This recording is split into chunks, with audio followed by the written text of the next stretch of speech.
Plastic crack is a thing. I totally am in on the plastic crack. I think plastic crack is a perfect description because once you get addicted, you gotta have your next fix. Where's the next big thing? I mean, I guess I kind of resonate with the plastic crack analogy. Yeah, for sure. I'm just a user. I'm a heavy user, I guess. I agree. I mean, it is plastic crack. Once you get that one piece, you're hooked. You know what? There is no misdiagnosing plastic crack. Welcome to Plastic Chats, the special interviews of the Plastic Crack documentary series. And today's topic is... the obscure but cool dimension of sectors. So, let's start the show! Hi everyone, my name is Guillermo Olivo. Welcome to Plastic Chat. Plastic Chat is an additional content made with and for and by the Plastic Crack documentary series. For those of you in the future, these episodes were recorded during the 2020 pandemic while most of us were still in quarantine.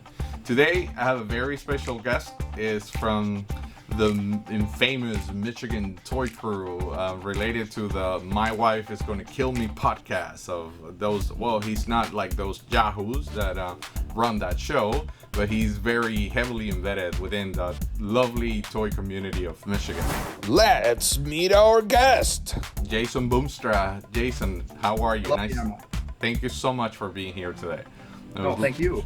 I was looking forward to talk to you. Jason is a hardcore Star Wars collector, like big time, big league Star Wars collector. Like I'm being, every time that he shows me something, I'm like, my jaw just, drops.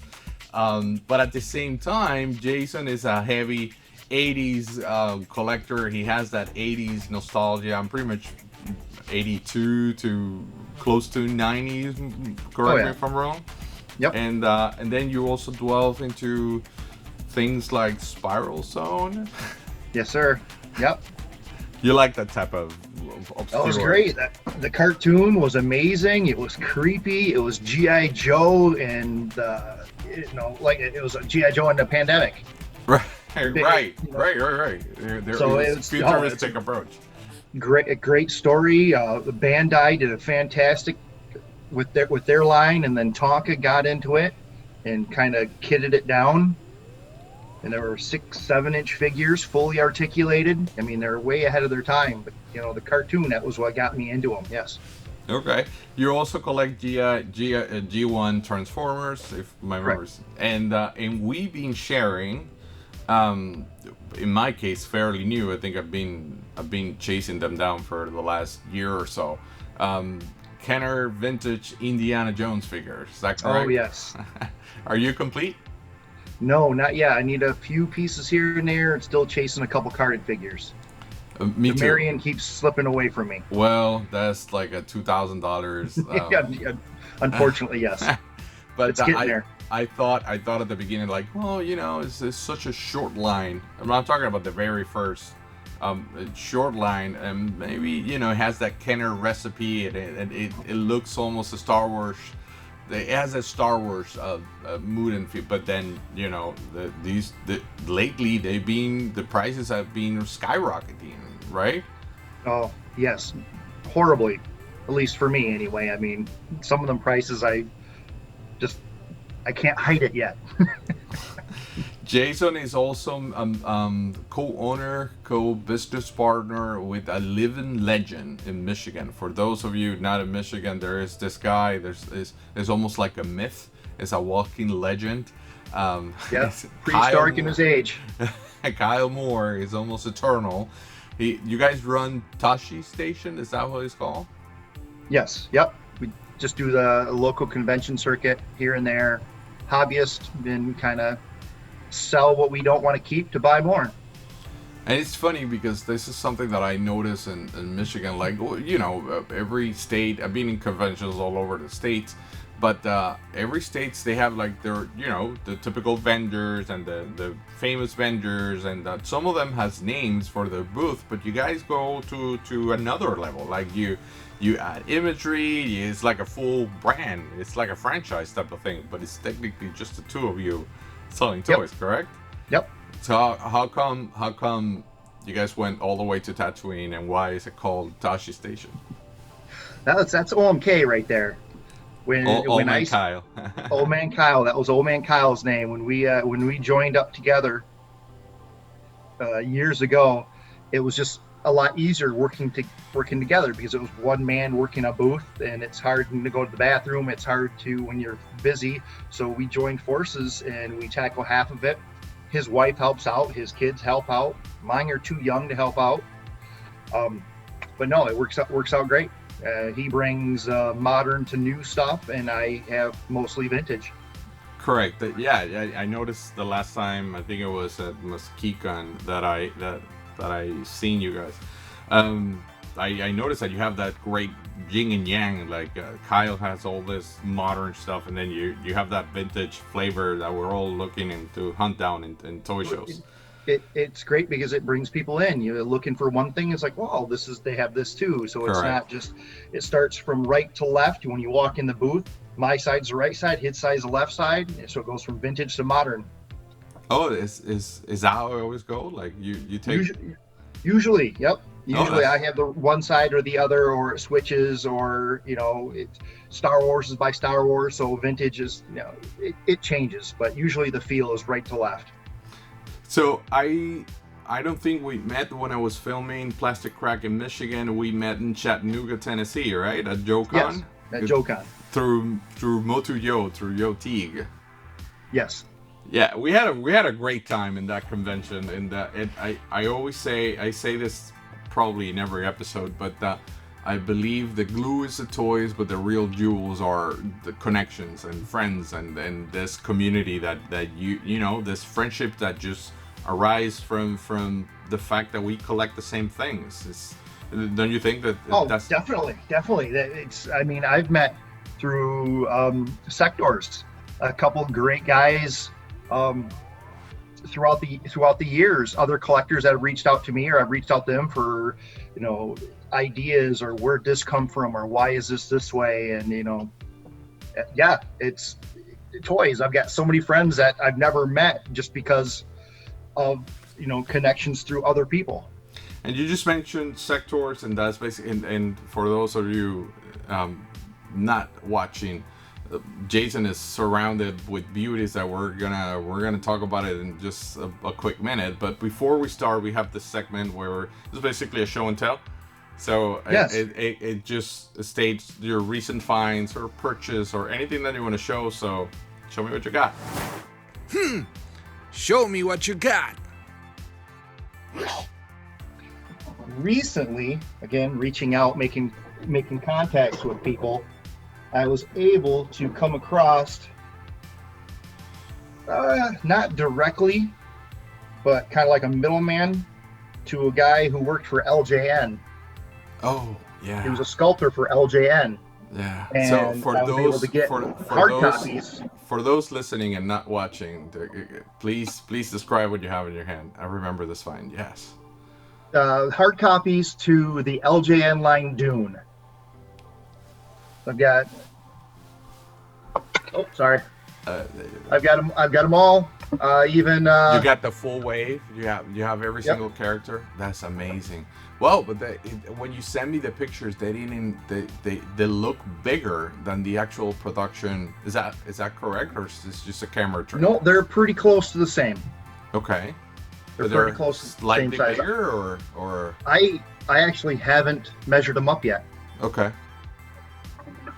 That's amazing. And this was just a one find type of thing, or? Yep. It started off with Raban, and then it got into, okay, well, I have these other figures, would be interested in those. And I'm like, absolutely. So in the package that he sent pictures of the whole line that he had. I mean, wow. You gotta ask. That's a rule of thumb in this hunting business. What? So describe that for. That's the head of Lady Jessica. Amazing. Which was a figure that was never made. The line did horrible. The movie bombed. I loved it at 11 years old when the movie came out. Because I love that movie. I've seen that movie way too many times. But yeah, I know it's not so easy to digest for general audiences because it's a hard pill. But that's an amazing movie. That is an amazing movie. And then, wow. Gunnery Halleck, figure that was again never made. I loved it. There were so many great actors in Lynch's movie. I can't wait for the new one. Yeah, for sure, and it looks super interesting. So, well, thank you for sharing that. Are you planning to grade those, or what are you? Oh yes, yep. I got a couple figures I'm waiting on to possibly see if I can't finish completing, but there's a couple complete in here. Definitely, and the way they preserve these is amazing. And I was going to say, that's a rule of thumb. Always ask when you find someone selling something. Always ask, do you have something else that you're looking to? That's it. A lot of the Sectaurs stuff I've gotten, it's because I've, made friends, an eBay seller or whatever. I'm like, oh yes, just send them messages. And that's how I got a lot of my Sectaur stuff, is just by reaching out and talking to people. Correct. And don't ever assume that that's the only item that they have for sale. I have found so many gems doing that. Like, I go and ask, oh, okay, yeah, I'm interested in this item that you're selling either on Marketplace or whatever the means it gets me to there. And then I go, do you have something else? And usually something super strange pop up, and I have found many cool jewels like that. But let's go into the topic of today. And today's topic is the obscure but cool dimension of Sectaurs. Yes. This weird, obscure line that, to be 100% honest with you, I didn't care about it. Back in the 80s, I remember seeing them once in the toy aisle, and I just went through it. They happened to be available when He-Man and Joe's were at the peak, I guess. So it was super hard to get noticed in that toy aisle when you had those two monsters competing against each other, right? But tell me about Sectaurs. Let's assume that our audience does not know what Sectaurs is about, and tell me a little bit about it. Well, they came out in 1985. They're produced by Coleco, 7 towns. It was a bug figure, about 7 inches tall, knees bent, legs swiveled, no elbow joint, soft head. They're insectoids, so it was half man, half, an arachnid insect. And they came in beautiful boxes with big cellophane windows that you could see. And they had a big creepy puppet for a rider, 4 out of the 9. Uh-huh. And they were fun. They were creepy. Some kids were scared or terrified of them. They were followed by 5 miniseries or episode miniseries cartoon. Just 5, right? Yeah, just 5. They had Frank Welker, Peter Cullen were voicing the characters. Correct. The Megatron and Optimus Primes were there. Oh yes, definitely. And then they weren't even the main characters. They were like not leading characters, but follow-up characters, mentors. The 5 cartoon episode, the 10 mini comics like they had in the He-Man. From the Marvel, right? Marvel yes. took up the mini comics. And then Marvel had a run of 8 miniseries comic books. So they were there, they were out, but the cartoon just didn't hit it. Nothing more than the comic books that came out. The mini comics were fun. But again, they were competing with He-Man and G.I. Joe, so they didn't get. I think they were ahead of the time because I wasn't interested in the line whatsoever. But then talking to you and seeing your pieces, and that got me to do a little research, and they have their appeal. I'm surprised now. Like I'm like, whoa. In my personal case, I'm not drawn into the hand puppet thing because it's kind of strange, but the action figures are super interesting. Although the scale might have been another factor to take into consideration because they're slightly larger than a Motu figure, and we're talking about the days where G.I. Joe, a 3 3/4 figure, was the king of the jungle. So yes. It's not a Ken doll size. It's not Motu either. It's somewhere in between. And then we have to admit that it's a really weird line. Actually, the premise of the show is, I'm reading here, somewhere in space, somewhere in time, exists a planet called Symbion. Yep. Where a genetic experiment fails. Frightening changes takes place that cannot be stopped. The result, a world where insects and arachnids, how do you say it? Arachnids grow to frightening proportions. A world where the inhabitants have taken off the awesome characteristics of insects and, this is like super out there, and I happen to like that now.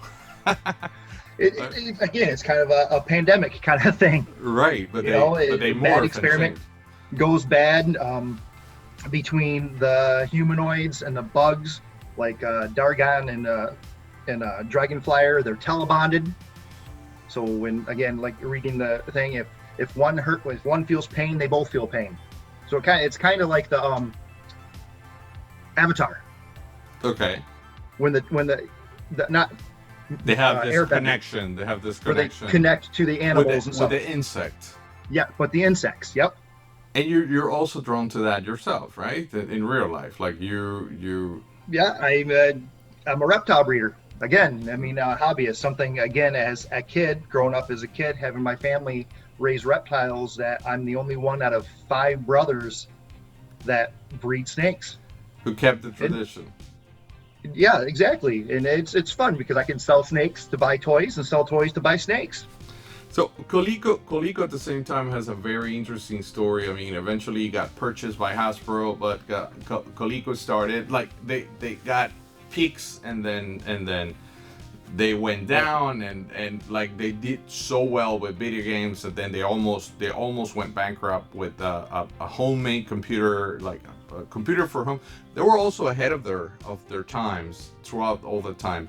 But Coleco stands for Connecticut Leather Company. So they were dealing with soft and apparently, even though they changed and started making plastic and they started making toys, that was part of the DNA forever, because they hit a home run with Cabbage Patch Kids. We actually in Plastic Crack, as you know, we have Dylan Kramer, who has this amazing Cabbage Patch Kids collection, and you can tell that combination, how to play with plastics and soft, which in clothing and in different type of soft elements, which applies to Sectaurs as well because of the puppets, right? The puppets are mostly. Can you elaborate on that? Most of the body. Dragonflyer has a puppet, kind of like a furry abdomen, and the glove is a puppet, but most of the front end of it is plastic or rubber in a sense. And then some of the other ones, like Battle Beetle, is all plastic. There's no fur on it except for the glove, which is just a little black nylon-ish glove. Right. There's also a debate as of the year that they come out, because the stamps says 1984, but they were actually mass produced in 85, correct? According to the New York Toy Fair catalog and many accounts that they were out there. But I noticed that there's this debate of if they were earlier or not. But we can say for sure it's 1985, correct? I believe it's 1985. Right. And it's also a very short line. It's less than 10 figures, right? Yes. Yep. And they repeated one figure once, at least for the first wave. Dargon, Night Fighting, was supposed to be in the second wave, but they put him in the first wave. So we had a release of the same figure twice, just different colors. Got it. And but there were also like a deluxe figure and a single figure. Is that correct? Only in Coleco or American version, it was a deluxe figure or a rider. American version? Are you telling me that there are foreign versions of Sectaurs? Yes, they're. You can buy them just as the figure, just with their accessories, and no bug, no companion bug, no riding bug.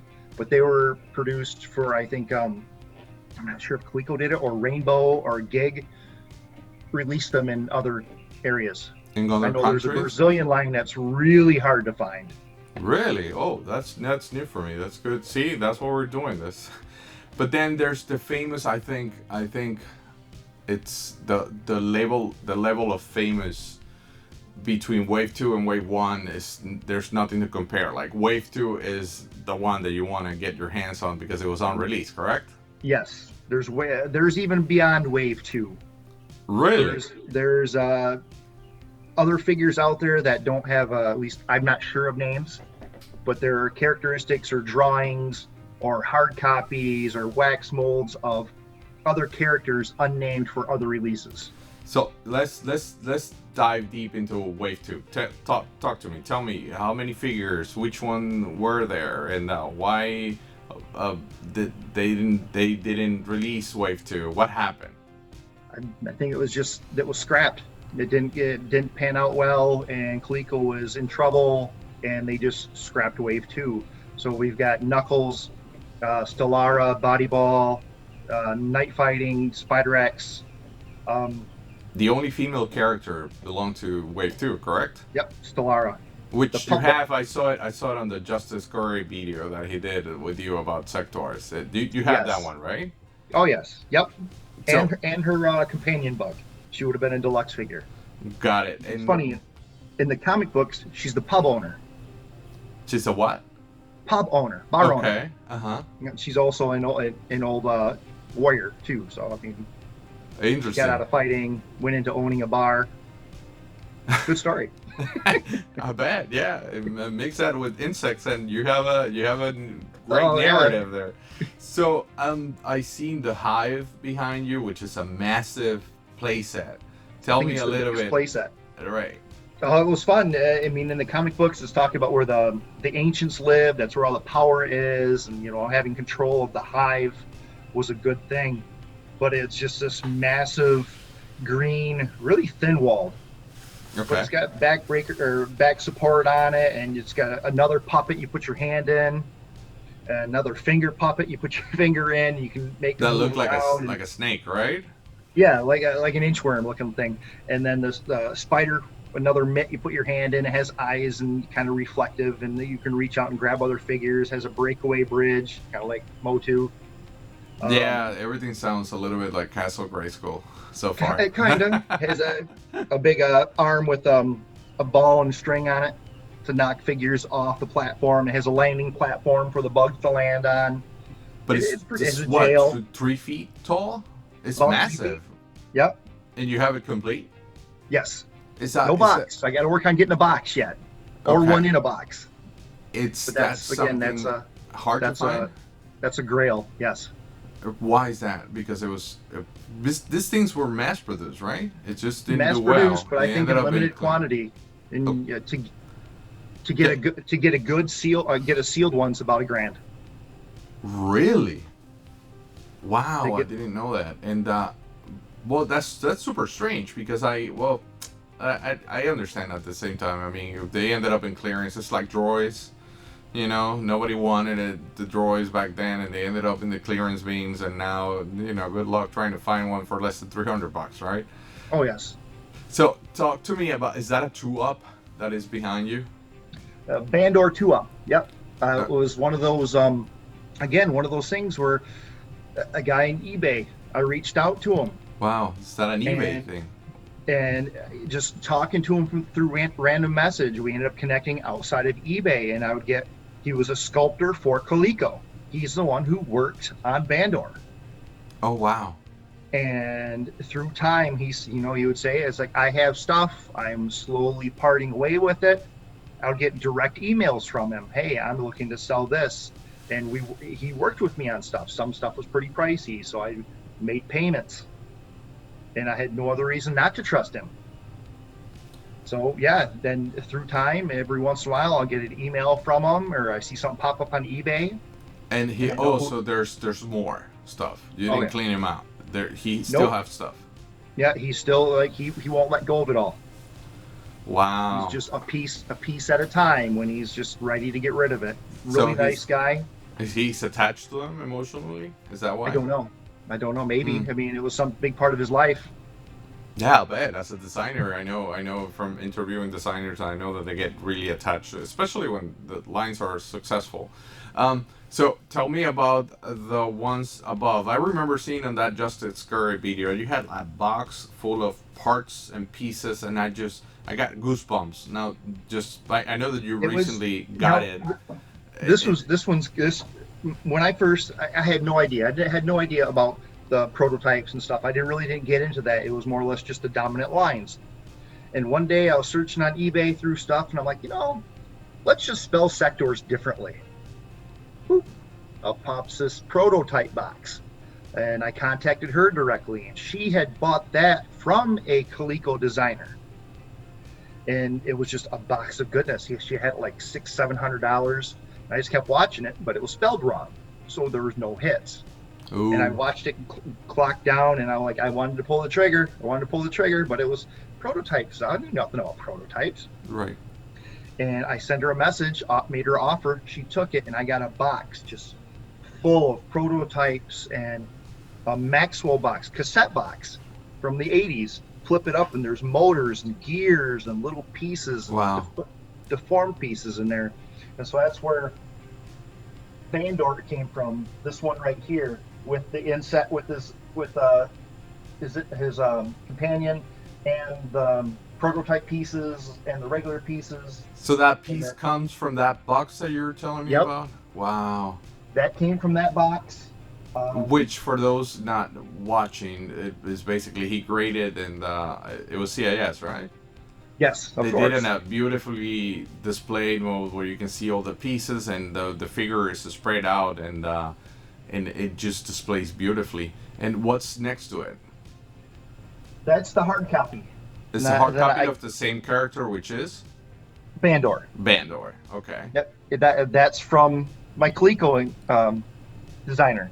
Okay. Who designed Bandor. So basically you put together these pieces. You actually reconnected, you made a family reunion. Pretty much, yep. So I've got the Bandor prototype figure, the Bandor hard copy, and the Bandor 2-up. The only thing I'm missing a couple of his weapons. Okay. But I figured I'd never find them, so I just went ahead and had him sealed. Right. It's such. And what about on the other side? On the other side, I have Night Fighting Spider X. Again, he's also pointing at beautifully displayed prototypes figures that if you tune in and watch the show, you get a kick of it. It's the same thing as the Night Fighting Dargon. He's just painted silver, and he has this companion bug. Right, I remember seeing that in the catalog, that there was this silver version, but it's pretty much the same mold, isn't it?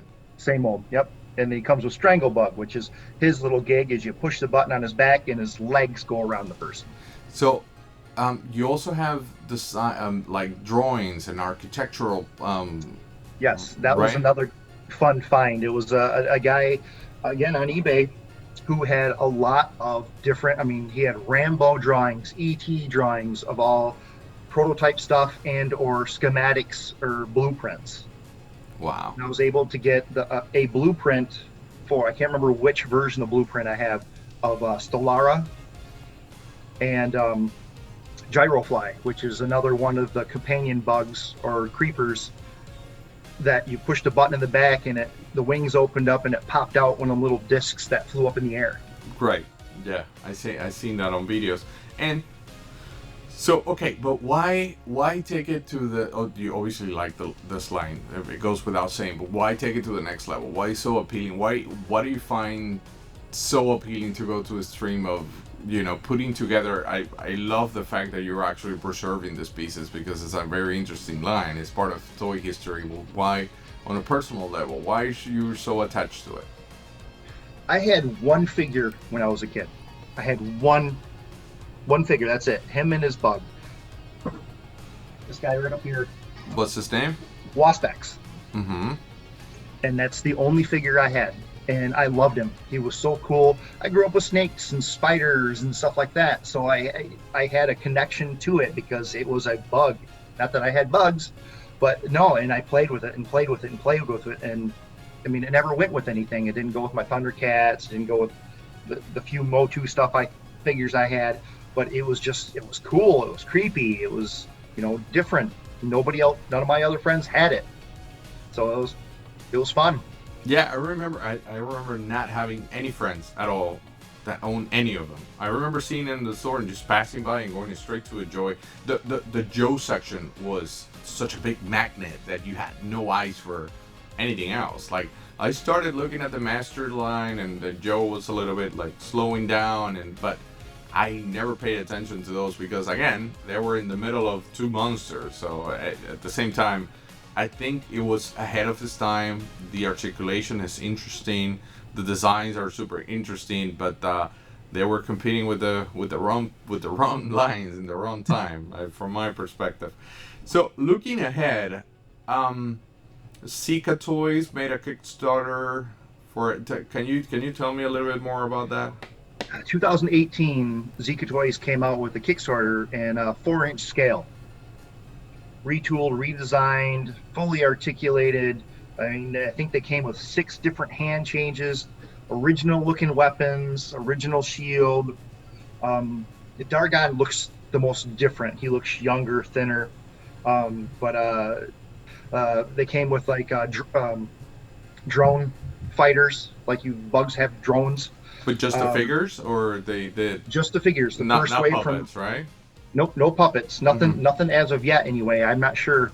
But talking to Tim Clark, who was one of the original creators of Sectaurs, he said, depending on how good the first wave goes, we might get a second wave, and that's where we might get some of the companion bugs or some of the female figures. And how is that going so far? So far, good. The reviews have been good. Everybody I've talked to loves them. I love the 3 3/4 inch figure line. That's, my bread and butter. That's, homage to nostalgia. It's not what I remember playing with. Again, it's a 7-inch figure that now is a 4-inch figure. That's an interesting decision because of everything, and I say regrettably because I'm a 3 3/4 collector. But everything seems to be gearing or heading towards 6-inch or above. So, well, it's supposedly just cost about the same amount of money to make a 6-inch figure as it does to make a 3 3/4 inch figure. So why not make it bigger? Yeah, that's why I think it's a very interesting choice because or the line originally was 7 inches tall, I think. So yes. Why shrink it? Do you know anything about that? Like Star Wars, it could be a licensing issue. No, I bet it is my understanding that they're doing this with full permission and it's fully licensed and they have plenty of. Yeah, I don't know. Maybe because it was obscure at 7-inch, so they brought it down to mainstream. Did you back this Kickstarter? Are you? Oh yeah, a few times over. I had to get a couple of everything. And have you received anything so far, or no? Right? Yes, I've got my full wave. And what about it? What do you think about it? They were fun. They're really cool. I like the Kickstarter version. If you bought in fully, you got a 5-pack of drone figures, and the difference was their eyes were all different colors. Oh wow! That's fun because it's a droid. It's a drone droid figure. It's a drone figure, so they're just soldiers. No, it's great. It's like an army builder. Army builder, exactly. Very smart move from a business standpoint, because that's there's nothing cooler than to army build anything. If you're a Transformer collector or a Joe collector, whatever you collect, army building is just the best, from my perspective. Some people frown on it because you're taking away from others, but you can't have one stormtrooper. You have to have them all. Yeah, I always say that. Like, it's super cool to see Darth Vader with 4 or 5 stormtroopers behind him. But 40. when you put him with 200 stormtroopers behind him, that raises the bar. Like, that makes it that it's an empire. It's properly represented now. So yeah, yes. There's nothing cooler than I have an Anakin. With an army, I don't know, 100 clone troopers behind him facing Grievous, and that's the only way to portray Anakin. Slaughtering the temple. Yeah. So anything else that you want to add about Sectaurs that we haven't go over? I hope it comes back. I mean, there's a new comic book in the works. Oh, really? I've had a few insights on that. and it looks amazing. The art looks amazing. I hope it's a great story. I'm not sure if that's going to be mainstream or if it's going to be a Kickstarter yet. I don't know that far, but that was worked on last year, and it just kind of funding went, I believe. So it's back up and running, and I hope we get a second wave of the Kickstarter. I mean, if it is a Kickstarter, that's fine. But I just hope it comes back. It was such a fun line. It was a great story. And there's so many different ways they can go with it. They did make so many figures that were known in the comic books. So I hope. I mean, from talking to Tim Clark, he's very happy where it's going. He's very optimistic. It's going to be a good time. Let's see if we can get him in the show for the next wave. Thank you so much, Jason, for being here with us today. Where can we find you on social media? Where can we find Tashi Station? Like, this is time for that social media push. Social media, just Tashi Station on Facebook. On Facebook, okay. And it's, again, we're just hobbyists having fun. We get messages from time to time. Do you have this? Can you find this? Beyond that, my Facebook. If someone has Sectaurs that they want to sell, where can they contact you? Jason Boonstra on Facebook. Thank you so much, Jason, for being here today. I strongly appreciate your time, and it's super interesting to actually get a taste of unproduced wave and to see that behind the scenes that never actually made it out there. So I'm so glad that you're putting this together. I know that your preservation is a big thing on your end, so I'm super glad. Even though that I have no emotional connection to this line, I'm actually glad that you are taking the time and effort to preserve this line for future generations, because now they're beautifully displayed, like museum type of display. So that's so cool. It looks beautiful. They look fantastic. Well, thank you so much for being here today, Jason. Not a problem. Thank you for having me. Likewise. Please remember that all of these episodes were taped during the crazy 2020 pandemic while we were all locked down and going nuts. So bear with us. Also, and I found out not so long ago, so don't feel bad, that if you hit the bell below, like, the little tiny icon that looks like a bell, YouTube automatically will let you know when the next episode is about to come out. So make it easy. Just hit the bell. Like, subscribe, do all of that stuff, but hit the bell. Oh, the force is gonna be so strong in the next episode. And I'm saying this because we're so lucky to have Robin Bokra, who will join us to chat about Ewoks, Star Tours, prototypes, movie props, you name it. The force is going to be strong with this one. You don't want to miss it. Plastic Chats is a series of special interviews that complements the Plastic Crack documentary series. The interviews are made with informational, entertainment, and educational purposes. Neither this short nor Plastic Crack documentary series are sponsored or endorsed by the companies or brands mentioned in this episode. The comments made on this episode do not reflect the point of view of the production company of these series, their employees, and associates. Help us get found. Click on those 5 stars and stay tuned for the next episode of Plastic Chats.